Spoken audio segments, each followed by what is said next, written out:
ఉగ్రవాదుల దాడిలో ఇది రిపీటెడ్గా ఎందుకంటే నేను 86 నుంచి 89 వరకు నేను కాశ్మీర్లో ప్రతి సమ్మర్లో మాకున్న పరిస్థితుల్లో షూటింగ్ వల్ల వెళ్ళేవాడిని, నేను పనిచేసేవాడిని. సో నాకు పరిస్థితులు తెలుసు. నాకు మళ్ళీ తిరిగి అలాంటి పరిస్థితులు పునరావృతమైనది చాలా చాలా బాధ కలిగిస్తూ ఉంది. కొన్ని అంశాలు ప్రత్యేకంగా ఆవిడ తెలియజేశారు.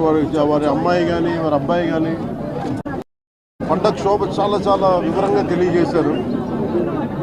ఎంత సాడిస్టిక్గా, ఎంత మెథాడికల్గా, కోల్డ్ బ్లడెడ్గా చంపేశారు చెప్తుంటే అసలు ఆ కడుపులో బాధ ఉండలు చుట్టుకుపోతున్నాం. అందుకని ప్రత్యేకించి ఈ సందర్భంలో కాదు, సమయం అవుతుంది అన్నారు. అందుకని ప్రత్యేకించి మళ్ళీ నేను మంగళగిరిలో ఒక మీడియా సమావేశం రేపు కూడా వైజాగ్ వెళ్తున్నాను. వెళ్ళి వాడిని కనుక్కొని ఒకసారి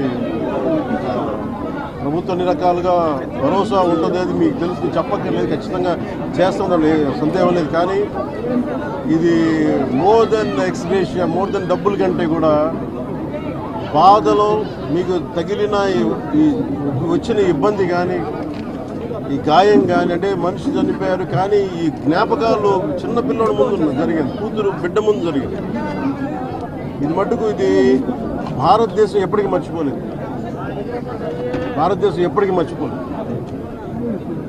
ఉగ్రవాదులు ఎక్కడున్నా సరే నిర్దాక్షిణ్యంగా ఏరియా.